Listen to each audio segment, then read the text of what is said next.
Hey friends, welcome to the Connected Mom podcast, where we have real conversations, and we hope that these conversations help you to connect more deeply with God, more empathetically with your fellow moms, and more intentionally with your child. And you know what?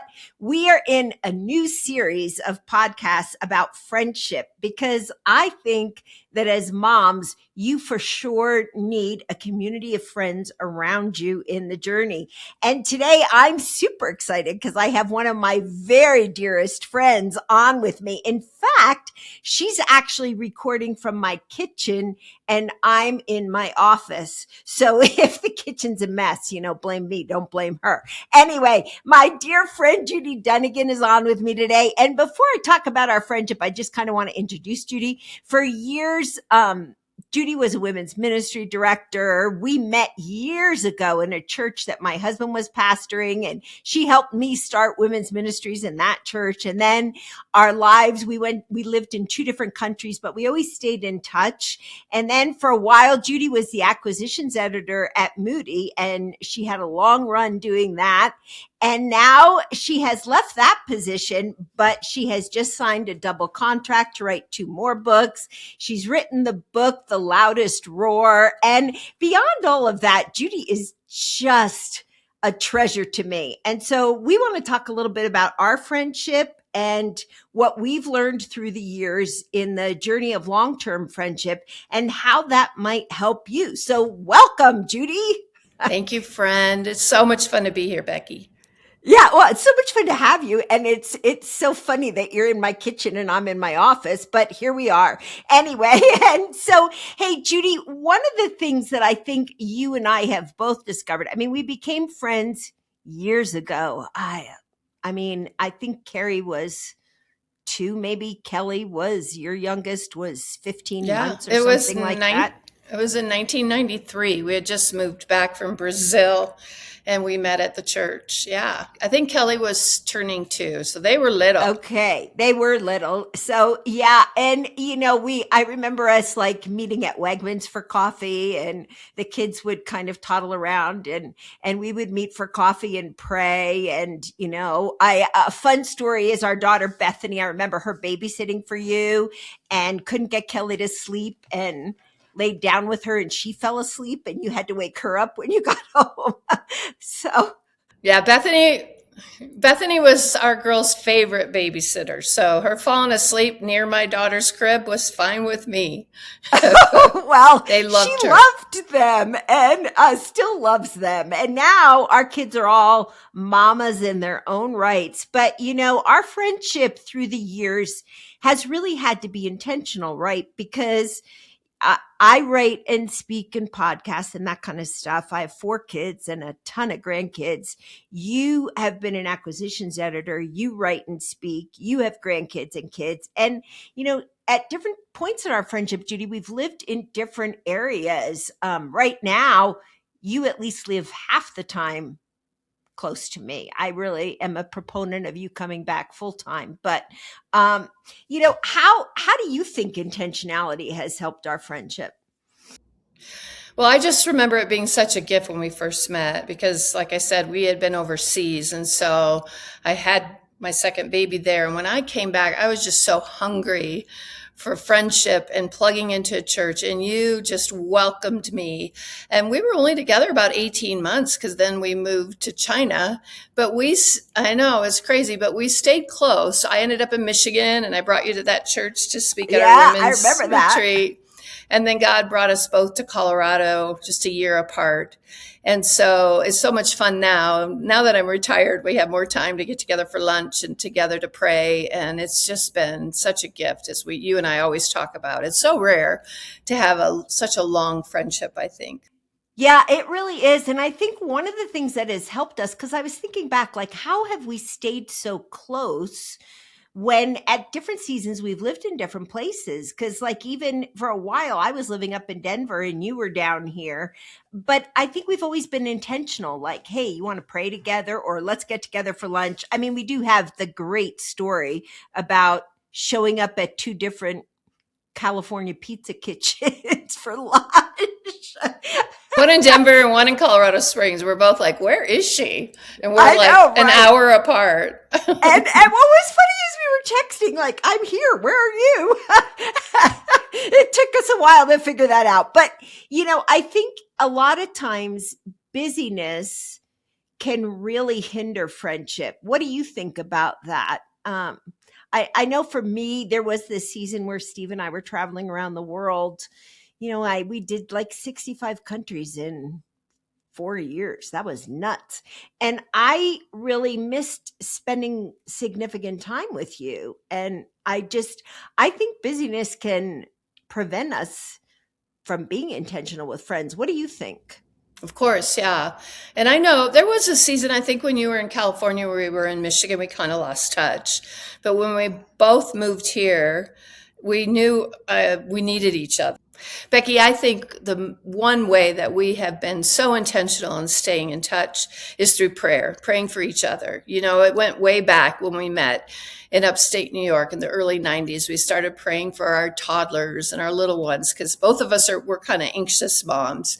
And then I moved across the world and you moved. We lost touch for a little while, but as soon as we came back, you and I pray almost every week. We do it early in the morning. And now we're praying for our grandchildren. Do you remember praying for our kids that God would have them marry Christians? And they all did. And, this many years later, now we're praying for our grandkids. And it's such a gift. And that's how we've really been intentional. And I think how we have stayed so close.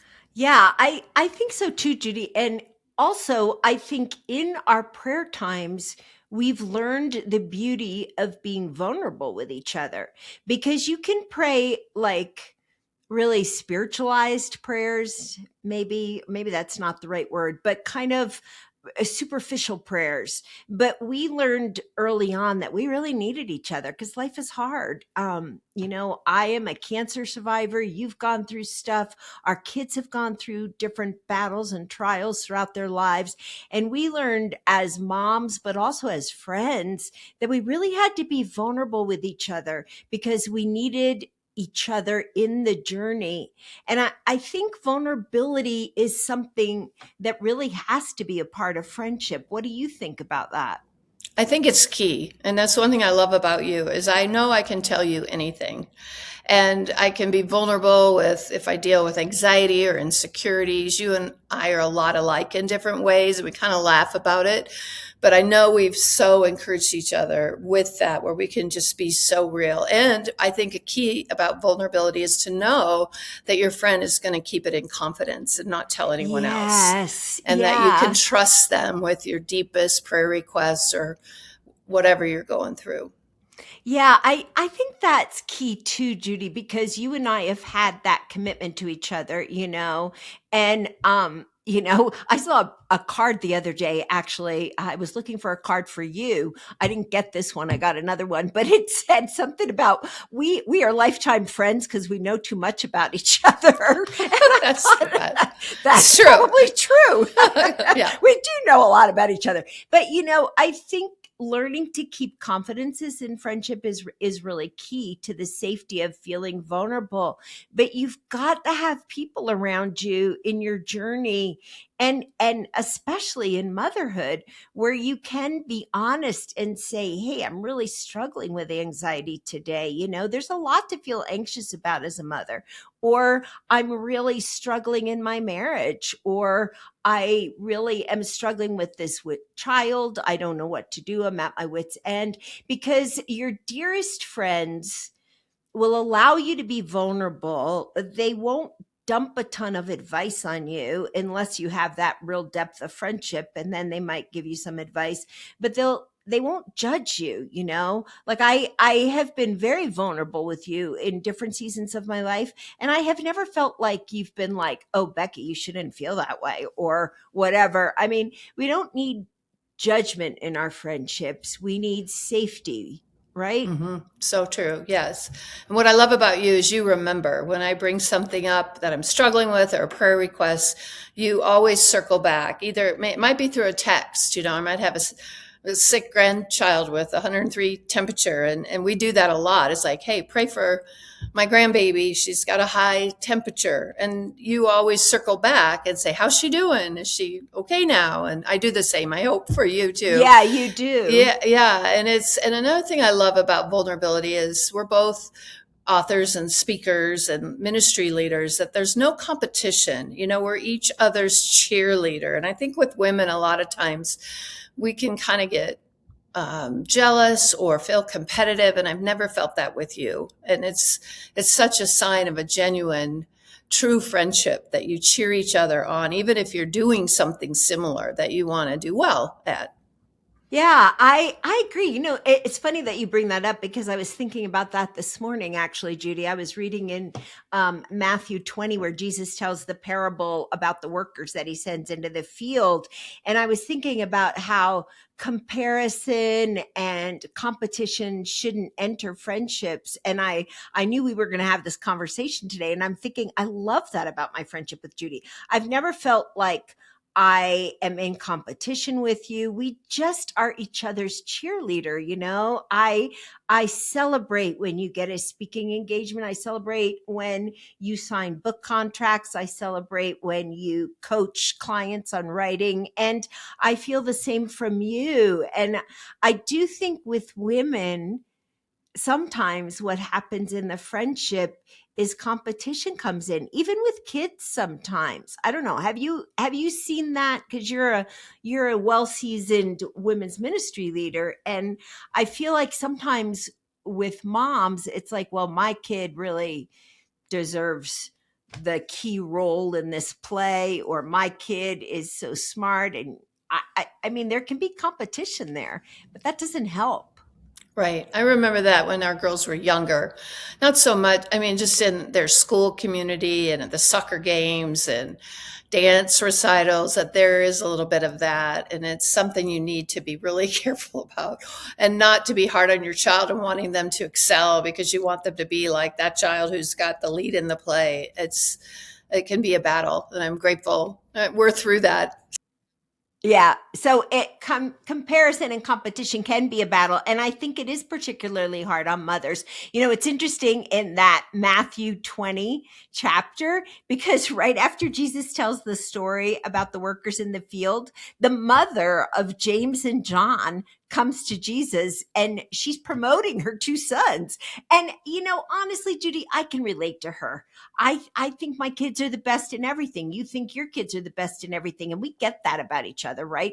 So here's this mom coming to Jesus saying, hey, in your kingdom, can my two kids sit on your right hand and your left hand? And isn't that so like us as moms? We just want to promote our kids. And it's kind of like, arguing for your kid to, I don't know, make a better soccer team or be the star in the show, or whatever. You have these moms that brag, my kid just got into Yale, and maybe your kid is just struggling to finish high school. And competition and all of that competing doesn't help friendship. And I love that in my friendship with you, Judy, I've never felt that. Let's talk about just sometimes I feel like, and I'm looking for the right words for this, but sometimes you and I, because of the depth of our friendship, we actually kind of counsel each other, when we feel like, I don't know. What do you think about that? Yeah, I fell on concrete this summer and broke my nose and damaged some front teeth. So I had to have oral surgery on my three front teeth, and I don't like medical procedures, and they were going to kind of put me under. And the night before, I couldn't sleep because of the pain and just being fearful, and I was exhausted. And I had decided that I was going to cancel and reschedule.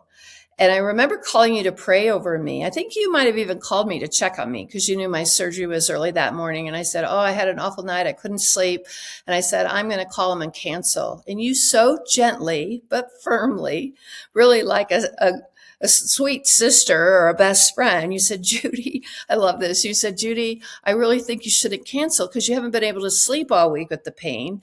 They're going to put you under, and you can have this great sleep and you can finally rest. And that doubt and I was going to cancel, it just went away. And I hung up and I'm like, I'm not canceling. Becky said I shouldn't.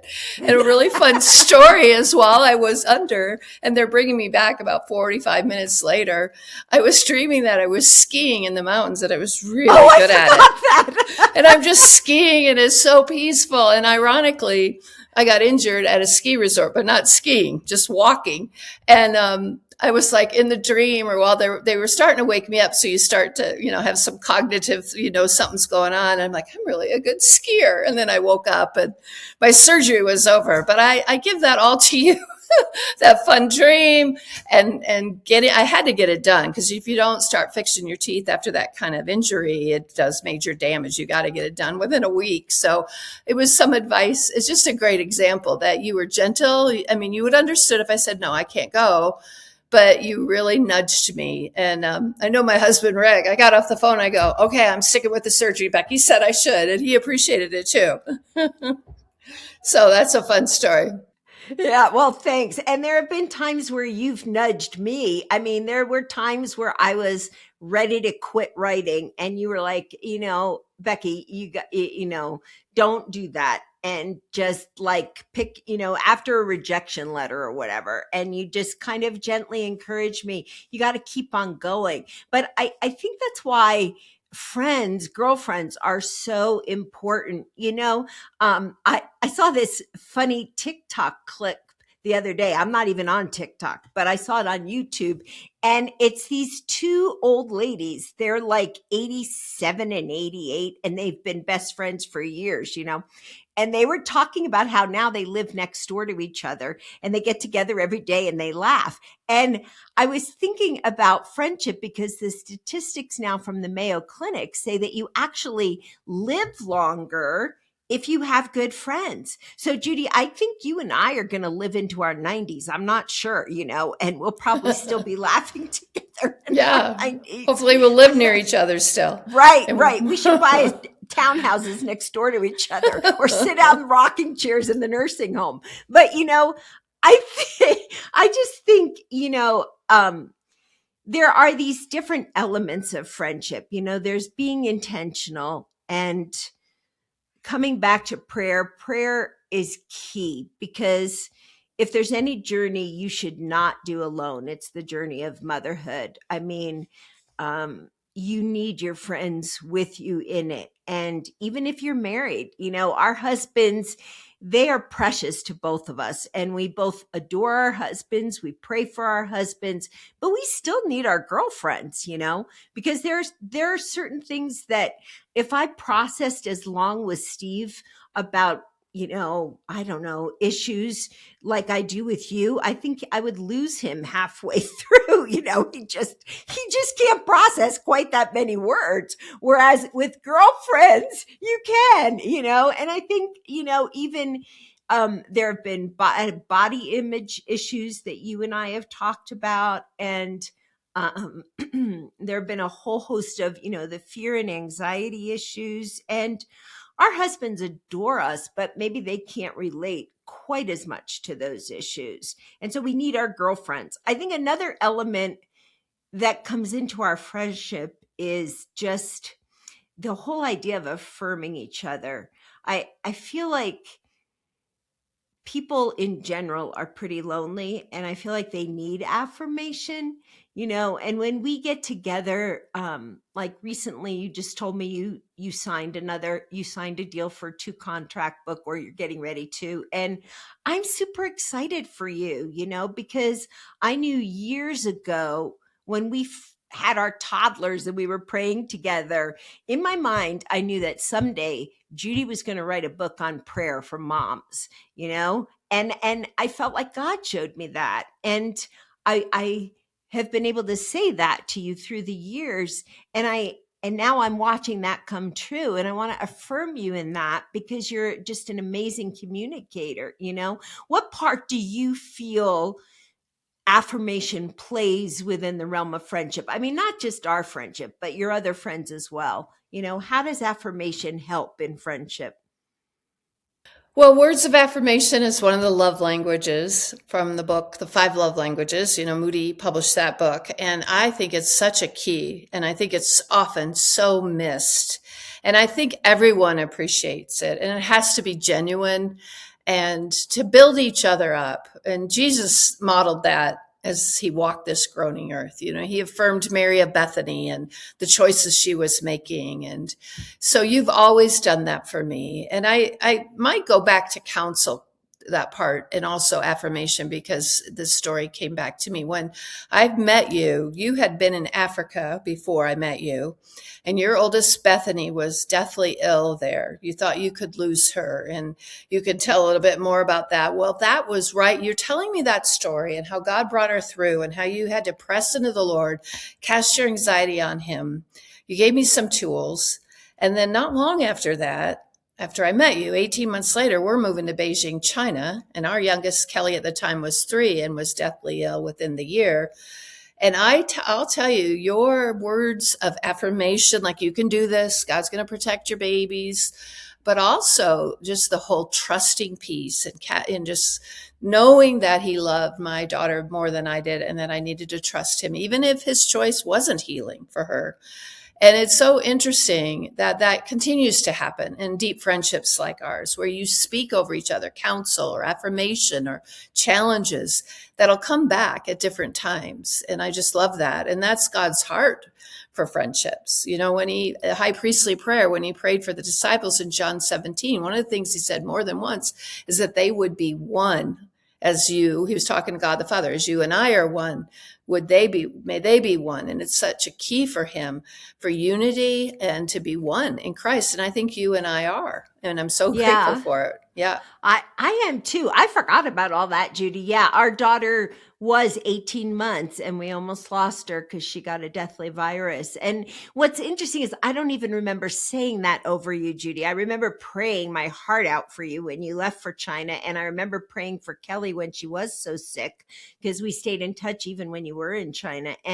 But sometimes you say things to your friends and you don't even remember what you've said, but that there's this whole concept in Proverbs where Solomon says that if you refresh others, you yourself will receive refreshment, and I have received the refreshment from you. There have been times where I, have been so concerned for a grandbaby. I remember when one of the twins a few years ago, I think he had 107 fever and I was panicked, and you spoke over me, God's got him. And we prayed together on the phone and God did have him and brought the fever down. And it was a crazy high fever, but he's okay. And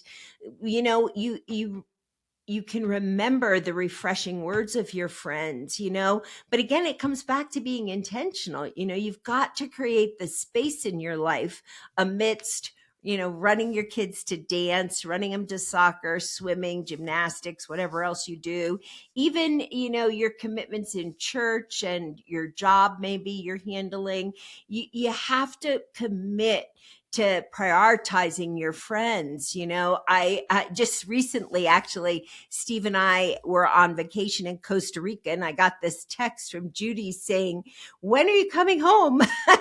And I got home and we went out to lunch the next day, because we needed to connect, and I don't want to let that part of my life go, because Judy's too precious to me, as are some of my other friends.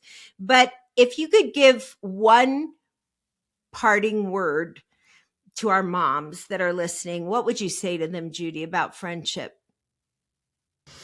Well, I love the picture of Jesus washing the feet of the disciples and the sacrifice he made in that, even washing Judas's feet, knowing he was going to betray him in a matter of hours, and his servant heart. And the Lord's really shown me that in friendships and with my children and grandchildren, to have a heart of serving.